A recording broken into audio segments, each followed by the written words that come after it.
This program is brought to you by Emory University.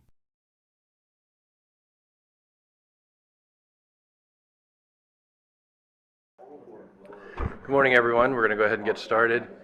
Welcome to Cardiovascular Grand Rounds. Just a reminder to the faculty, we do have a faculty meeting Thursday evening at 6. If you're able to attend, you can attend in person here, or we'll be sending out the meeting invite electronically.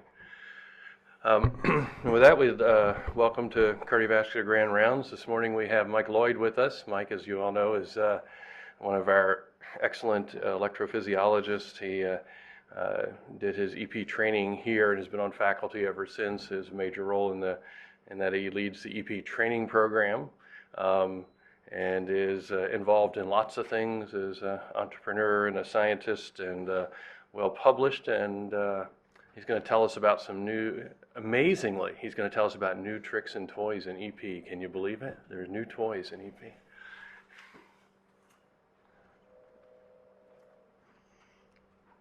Thanks, Dr. Taylor.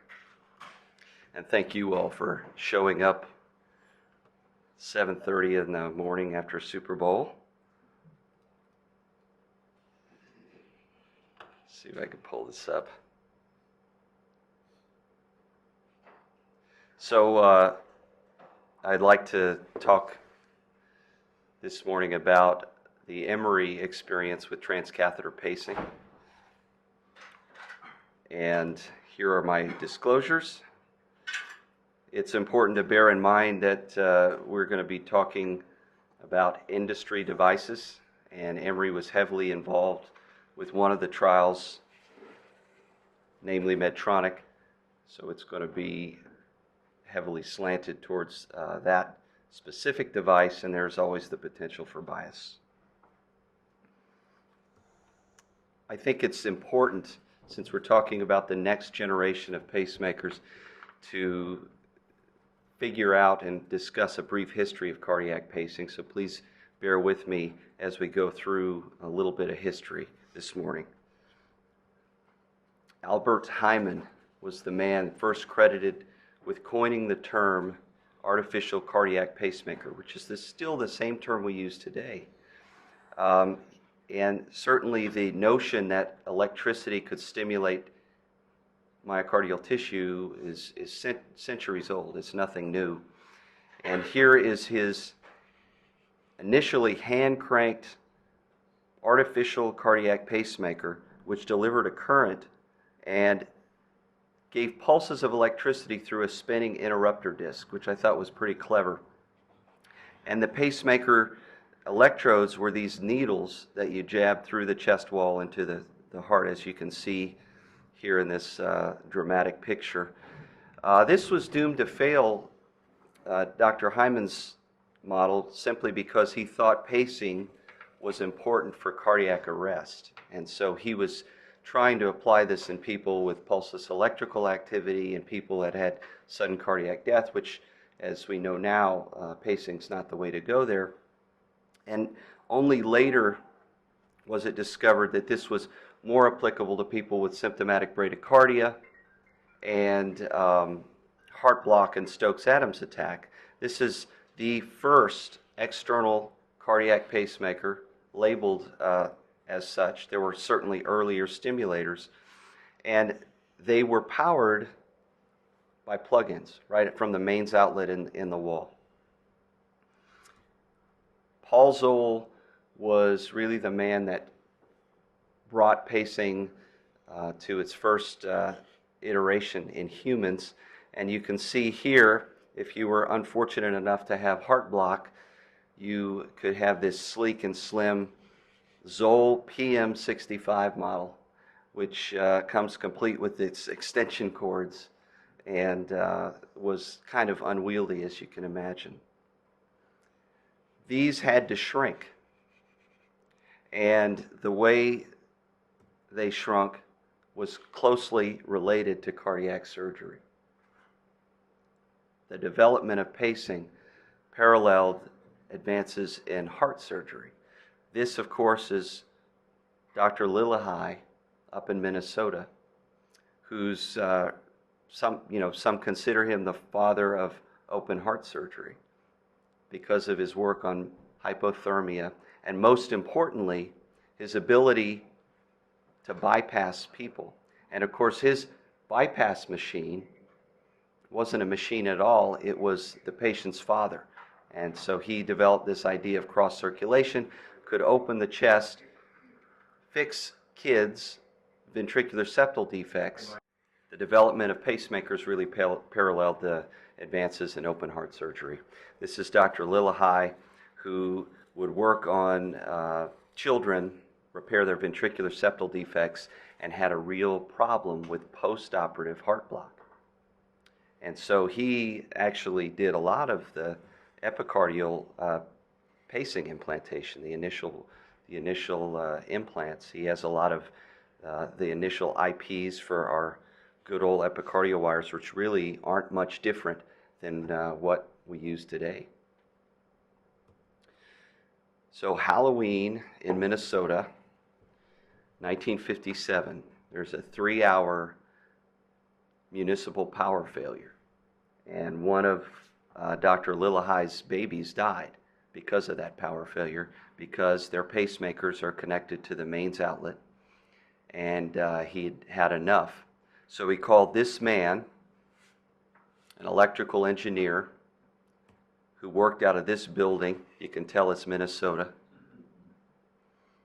which is actually the first Medtronic headquarters.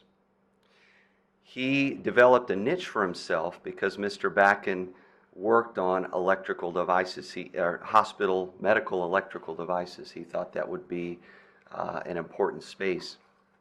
And when Dr. Lillehei called him, this important surgeon, he said, look, I need a temporary pacemaker that's self-powered and self-contained. We can't have babies plug the walls.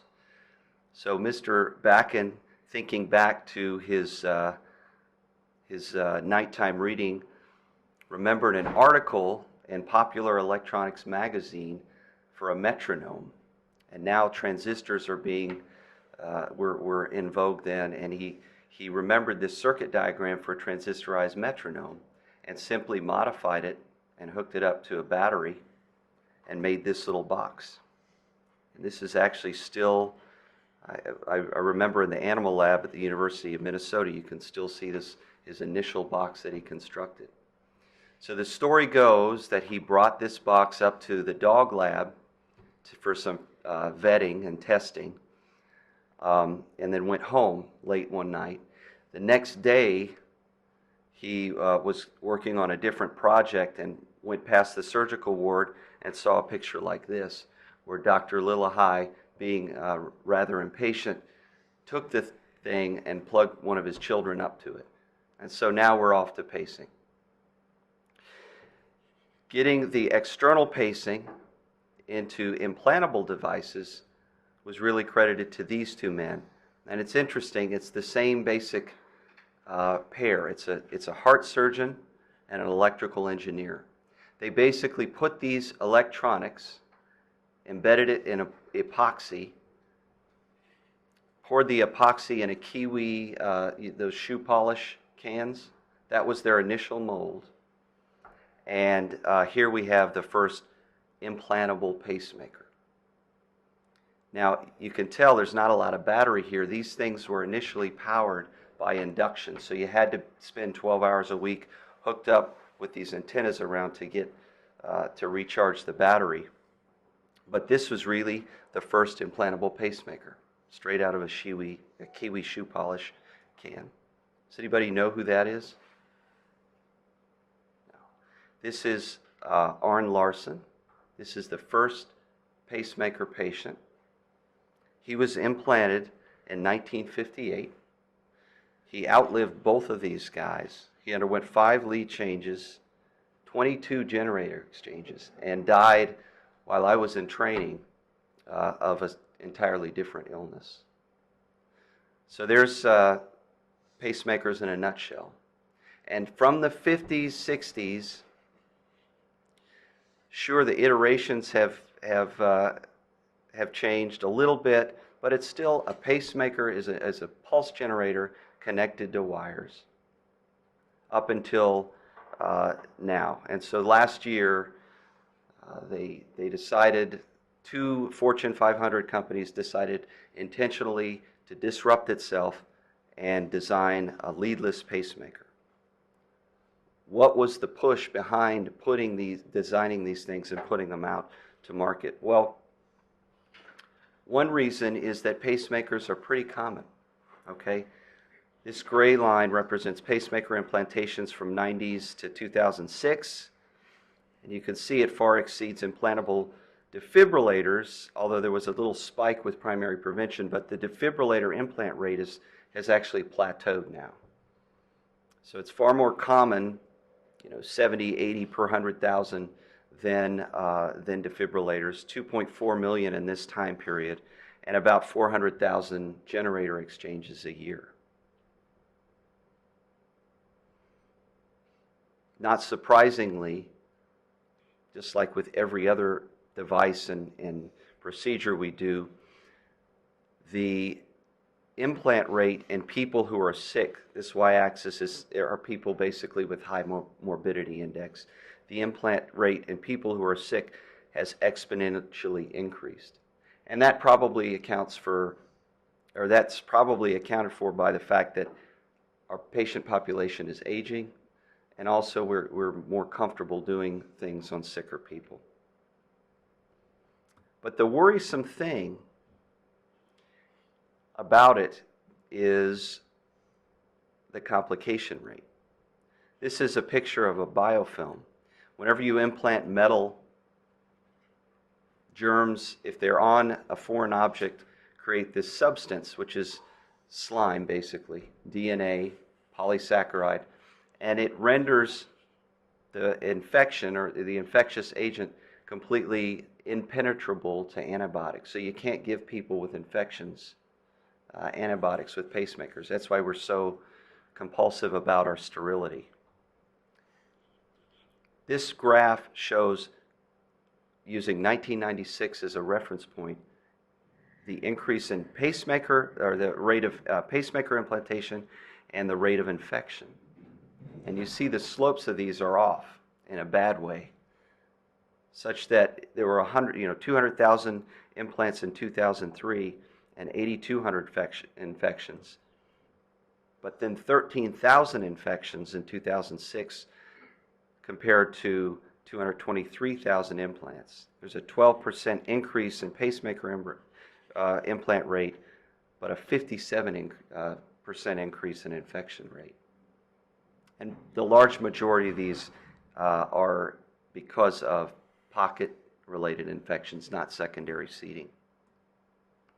The other important Achilles heel of a pacemaker is the lead. And we didn't really talk about the history of these leads, but these are the two basic pacemaker leads we use. Most today are bipolar. This is the coaxial design, where the distal electrode is the inside, and then outside is the ring electrode. There's also a co-radial design. But what we ask of these wires, which their job is to simply conduct electricity to the heart, is really kind of breathtaking if you think about it. They have to withstand 100,000 to 150,000 per day flex bend cycles, these metal conductors. They're in an environment of oxygen and iron, which is not good for conductors. And they have to stick to the heart without scarring or working their way through the myocardium. And so it's no surprise that when you look at the long-term performance of pacing leads, they tend to fail. This is per age, and it's easy to understand why a 2-year-old, when he lives 10 years, has a pacemaker wire break, because they grow 2 feet. But even when you're 18, this upper line here, you implant a pacemaker when you're 18, you have a 1 in 5 chance, actually a little higher than a 1 in 5 chance of having a wire break in a decade. And certainly, Mike can attest to this. We deal with lead problems usually once every day among our practice. It's a big problem. This is a a patient of Dr. Smith's that I've taken care of, and you can see the problem that we run into with these leads. This is the case of lead poisoning one. This is a person that has had numerous leads, and the surgeon or the implanter had never bothered to extract them. So what you run into is a real estate problem. This is a venogram of a patient of Dr. Smith's who we had to fix an atrial lead, and you can see the dye runs into a subclavian vein obstruction. And then this network of subcutaneous superficial collaterals lights up, and then it reconstitutes in the right-sided system. These are incredibly common, these venous obstructions. This is a patient of Dr. Vega's that we've had to take care of. These wires are pokey. I hope this doesn't cause anybody to lose their nachos from last night, but they erode through the skin. So this guy's party trick was to flex his pectoral muscle and have these wires stick out through the skin that we had to extract. So they do pose a big problem. And that was the reason that designers thought, well, we need to have, let's just self-contain the whole unit and implant a pacemaker directly in the heart.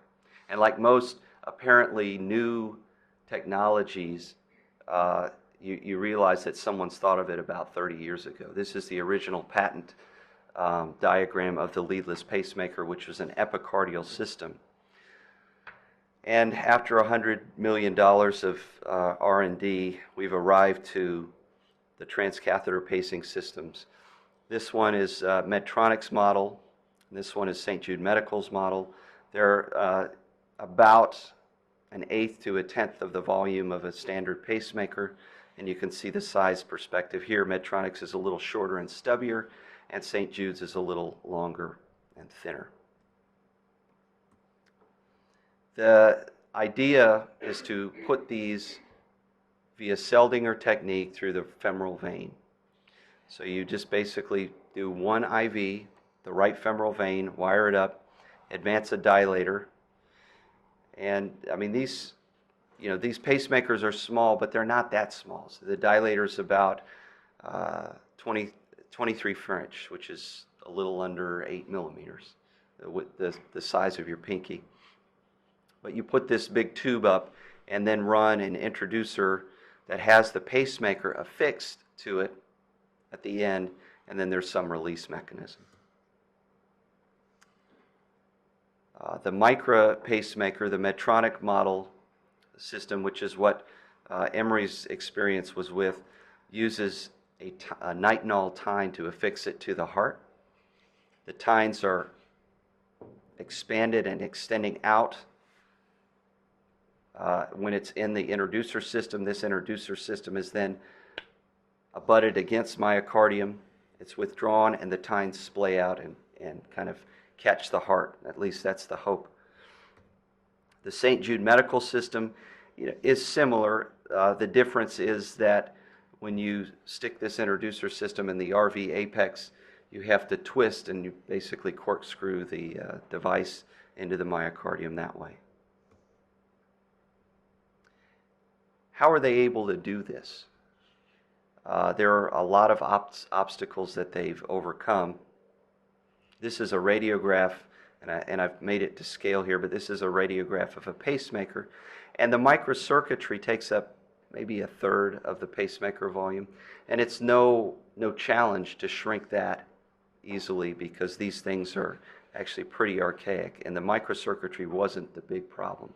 The problem lies in this white space, which is, of course, the battery. So this battery is a tenth the size of a standard pacemaker. And they did something pretty clever.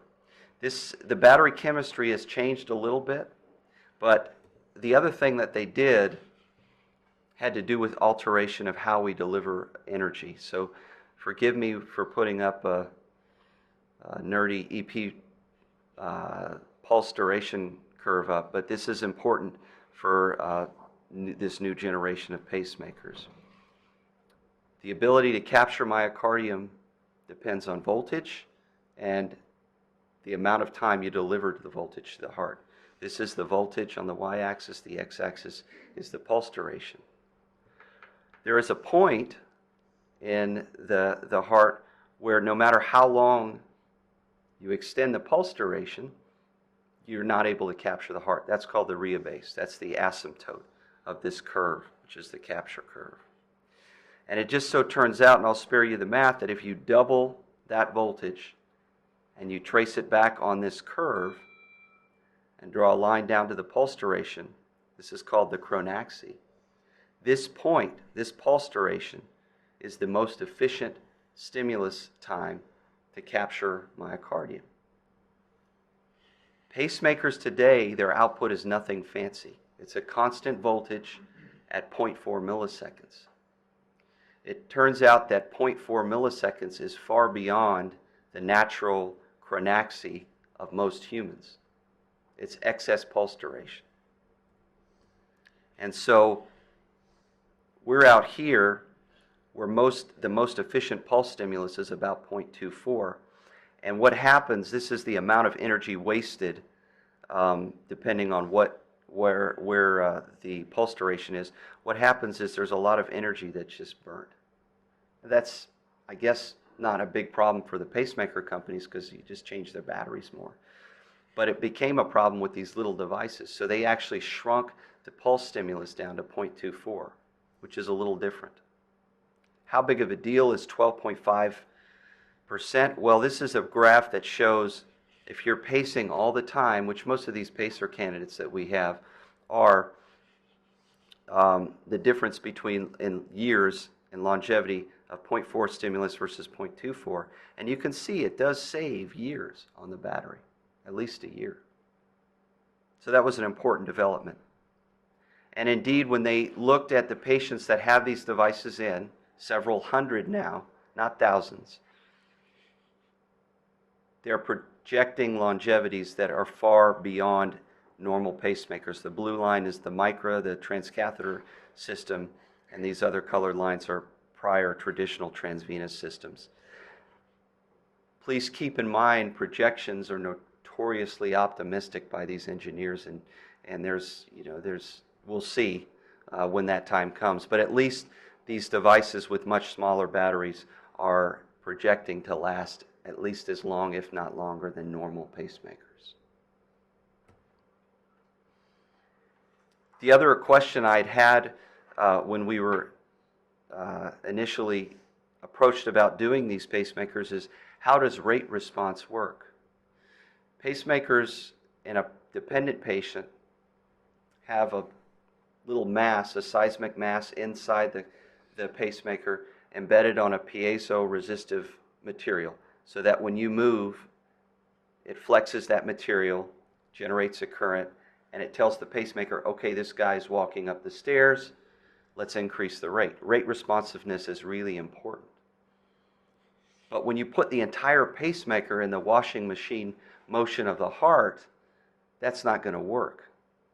And so what they did is made a three-dimensional accelerometer, and they changed the filters, so they filtered out through a bandpass all the motion of the heart and just are looking at larger frequencies.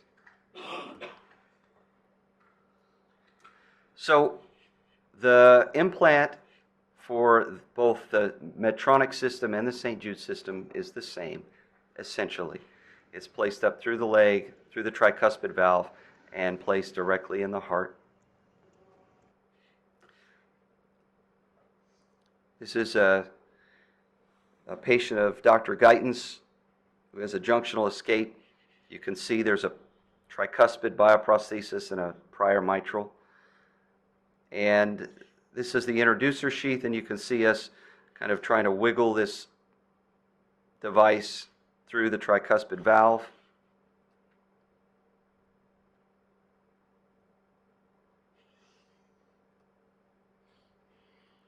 This is another patient. You put it through the tricuspid valve into the apex. You withdraw the cup. the tines splay outward, and you can see this little cup at the end here fling off at the very end of this. Now, when you do this, that's not the point of no return. There's still a suture attached through this cup into the back end. So if there's a problem, you can kind of fish it back into the cup and withdraw the device. The point of no return is when you cut that suture, then you're committed. So before you commit yourself, they have you tug on the suture and make sure that the tines are fixed. And you wonder, how hard do you pull? You could pull it out. And they'd say, just hard enough, just so you can see. So we tug and we look and say, oh yeah, it looks fixed. And then we cut and pray. Luckily, we haven't had any dislodgements. We were fortunate enough to be involved in this paper, which came out this year, looking at 700 patients with this pacemaker across the world. The U.S. naturally is lagging behind Europe, and so there's only 100 or so pacemakers of this in the United States, but Emory actually was the biggest implanter, and so we have the largest experience in this nation, at least, of this type of device. This is the age of the patients. You can see that little less than half were female. Most of the devices were placed in the apex. Some were placed in the septum. And the time for these implants really were surprisingly smooth for the most part. The average time from the point that you stuck the introducer in to the time you pulled it out was about 30 minutes. The fluoro times were about 9 minutes. I think we had the record here of a 7-minute, or was it? I think 7 minutes. That was our shortest fluoro time of the pacemaker. So they're pretty easy. And once you put the system in, you pull the introducer sheath out of the femoral vein and you hold pressure. And it really is an outpatient sort of procedure, as are now most pacemakers, but without a lot of pain issues or a suture that you have to take care of, incision that you have to take care of. The electrical performance thus far of these devices has been really good.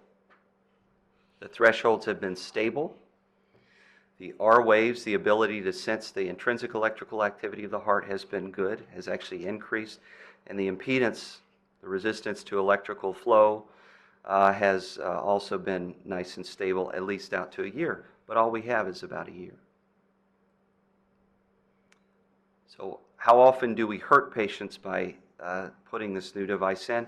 Well, for the Medtronic system, it was about 4% of the time, and most of those had to deal with, as you could imagine, perforation or pericardial effusion, traumatic pericardial effusion. There were no devices that dislodged into the pulmonary vasculature or anything like that. Long term, please look at these numbers out here. There are not many out to a year yet, but long term, it seems that the complication rate is nice and stable. Your initial, of course, with any device, your initial complication is met in the first little bit of time. We follow 50-something patients here. We've had 2, quote, early terminations, which means those patients died from non-cardiac causes because they were old and had lots of illness. The capture threshold in our experience was really excellent, less than a volt. Our complication rate involved 1 pericardial effusion at Midtown requiring a drain, and 1 hematoma here, which was a real hematoma and required a hospitalization. There was also a heart block when we were putting the system up. I think this was the first implant at Midtown, and we knocked what was remaining of the patient's electrical system, but she had done fine. So the complication rate's pretty low. Another paper came out with a competing technology, same as a New England Journal. These are all FDA mandated trials, so they're basically multi-center trials where you follow a few hundred really closely and then you follow another group a little less closely. The St. Jude trial, the NanoStem or leadless trial, had 526 patients. Their duration of the procedures were a little bit longer, and their repositioning was a little bit more frequent. And so fixation really was the key difference between these two devices, and this one had a little bit of a harder time with the fixation. The complication rate overall was 6.5% in this cohort. Mark Link did an editorial for these two systems and sort of did a tale of the tape. These are how many patients are involved with these trials for the Medtronic system and the St. Jude system. This is the complication rate, 4 and 6.5. The dislodgement rate and the success rate, and also the 6-month performance, which means did they still have a stable threshold and stable sensing at 6 months. So the devices are pretty good. But really, the big question is how they compare to the current state of the art. And these trials weren't randomized, so all they could do was compare them to historical controls. So this is a group of 2,600 patients in pacemaker trials elsewhere. And when they did that, they saw that the patients in the transcatheter system were older, they were sicker a little bit, and they had more comorbidities, which is what you expect. And it kind of is reminiscent of the transcatheter aortic valve sort of idea, where the population in the initial experiences is older and sicker. When they compared the transcatheter system to the traditional system here in black, they found that there was a significant difference in complication rate in a favorable light for the transcatheter system, such that the transvenous systems had a higher complication rate. Now, this isn't a direct comparison, and you have to take this with a grain of salt, especially because most of these pacemakers in the historical control cohort were multi-lead pacemakers. So you're adding more leads, there's more chance for complication there. But it's reassuring a little bit that these systems aren't apparently any more harmful than a normal pacemaker. And when they looked at estimates of death or hospitalization and these sorts of things, the transcatheter system seemed to do better than our historical controls. And so this is what bought them FDA approval. I have a lot of questions about this device, though, because when you stick this pacemaker in, it's inside the heart and that's it. I mean, the next time you go in there, you're going to be inside the right ventricular chamber. You're not doing a little skin surgery.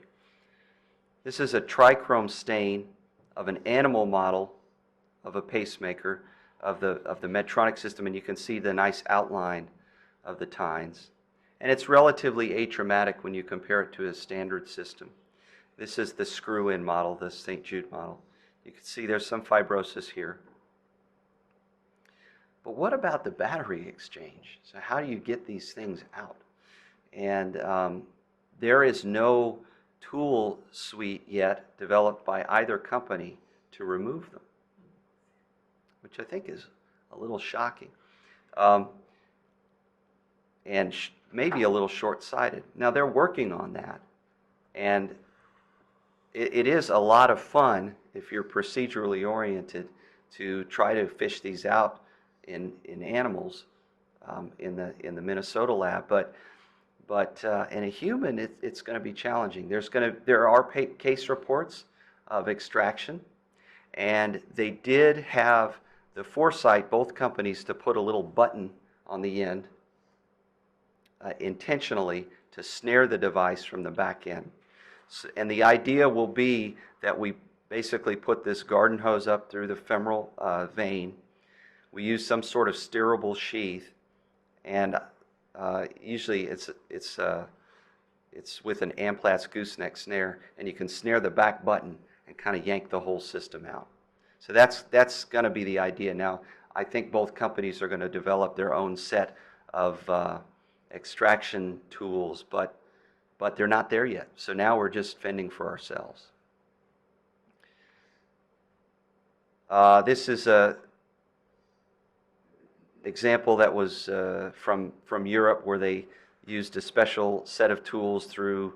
It's kind of a very MacGyver-y system. I mean, they use an ablation catheter and a lasso from other, just from other things that we do, put it in through another sheath that's not really meant for this, and did a bunch of animal experiments, and this supposedly works. At necropsy, they looked at the myocardium carefully.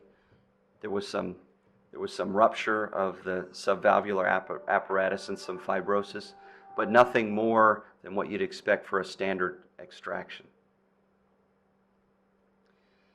These are only single chamber devices. That's 20% in the US, 20% of all pacemaker implantations. Naturally, there's going to be next generation devices in the next few years that we hope to be involved with. This is the patent diagram of what I think will be the next one, which is basically, you can imagine the transcatheter system here with a little tail and a sensing antenna in the atrium, so that you'll have the pacing in the ventricle, but you'll have sensing in the atrium to restore AV synchrony. And so it'll be more for people with not just AFib and heart block, but people with complete AV block, and you can keep that AV synchrony. We've liked this device for two specific niches. One is when you have an artificial tricuspid valve, because you don't have to mess with the valve, and the pacemaker is not, the pacemaker lead's not traversing that valve. And the other one is when you have a person with rapid atrial fibrillation that you're pursuing a blade and pace strategy. Because if you think about this, if you refer a little old lady with rapid AFib for an blade and pace, with this system, it's a single venous stick for everything. So what we do, and we have a small cohort of these patients, we put in the device, release the device, take it out, and we still have the garden hose in the atrium, and we just run our ablation catheter up there through that same system and burn the AV node. And then you have a nice normal paced rhythm. Dinesh Kella, one of our fellows here, did this series, and he looked at standard AV node ablation paces versus our transcatheter, and the numbers are very, very small, but we were able to demonstrate that the thresholds were good, and the fluoro times, procedural times, 5 minutes versus 8 minutes, were no different, and trended a little bit to quicker times. So we think that leadless pacemakers are feasible and safe. I think that this is going to be the way pacemakers are implanted once they get dual chamber systems and develop systems that you're able to implant in the atrium. The rates of implant will rise. The two commercially available products haven't been compared to one another, and they really haven't been randomized to standard systems, but I think they're going to catch hold because of the clinical experience. The questions I have deal with how we deal with the generator exchanges and infection, how we remove these systems. I feel really lucky and honored that we were involved with this initial technology, and so much so that it bought us a Christmas present FDA audit. But our research team really deserves acknowledgement. So does Mike Elshami, my partner in crime at Midtown, who I think has implanted more than anybody of this type of device. And with that, I think we'll end. Thanks.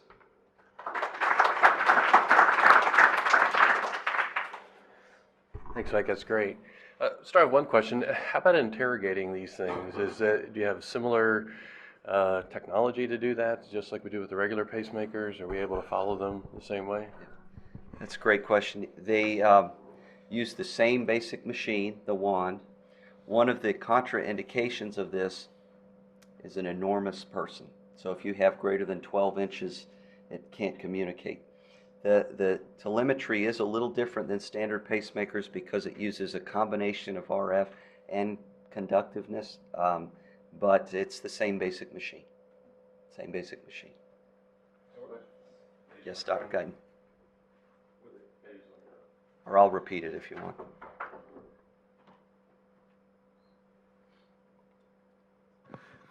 Were there any infections in the either series? Because There were you would expect to find a few requiring extraction. There were 0. There were groin issues, but there were no pacemaker infections.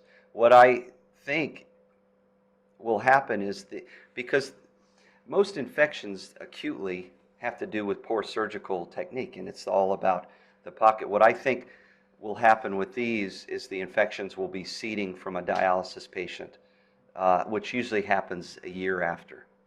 But so far, no infections requiring extraction.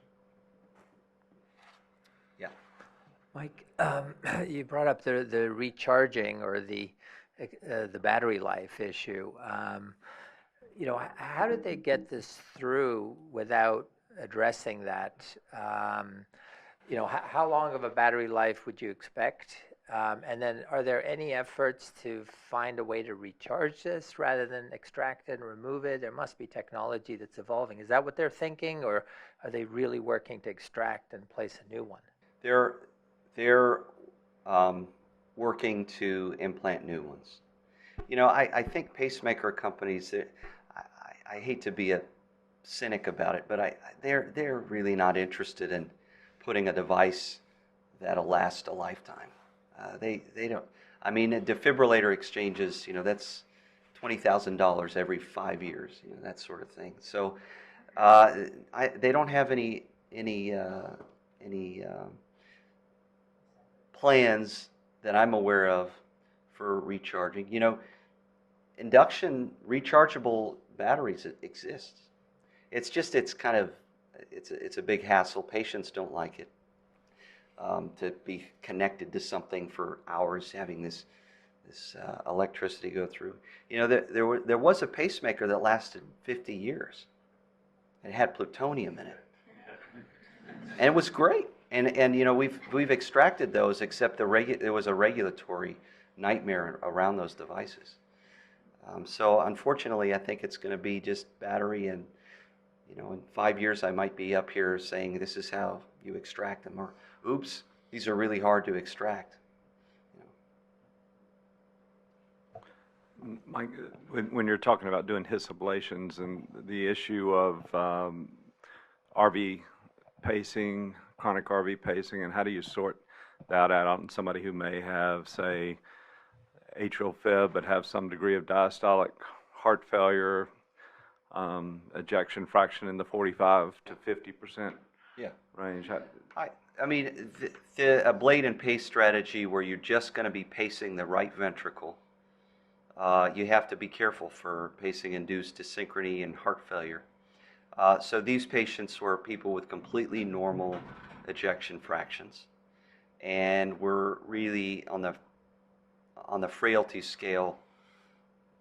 They were frail people, and so those are the types of folks that I think deserve this. Now, one interesting thought is to resynchronize the pacemaker without crossing the tricuspid valve. You could put this micra in and then just put a standard LV system in and just use triggering to do sort of bi-V pacing without having a lead across the tricuspid valve. But we haven't done that yet. And if you could also just comment on your selection of when you do consider biventricular pacing based on what's came out of the Block HF study and how that pertains to this. So the decision to ablate and pace shouldn't be taken lightly. And when you're pacing the right ventricle, these are people with that should have very normal hearts. Anybody that has a hint of systolic dysfunction from the PAVE trial and block HF, anybody that has a hint of systolic dysfunction, we tend to put in biventricular pacemakers. Bi-V pacing is always better. And it probably holds true for even normal hearts, but certainly anybody with any slightly deteriorated LV dysfunction, we put in the Bi-V system. This one wouldn't be for them. Yeah. Could you put this epicardially or lodge it in a coronary sinus or someplace where you don't necessarily take a bite of muscle? Could it still capture? I don't think so. I think the end has to abut myocardium because the device, remember the lead, let's see.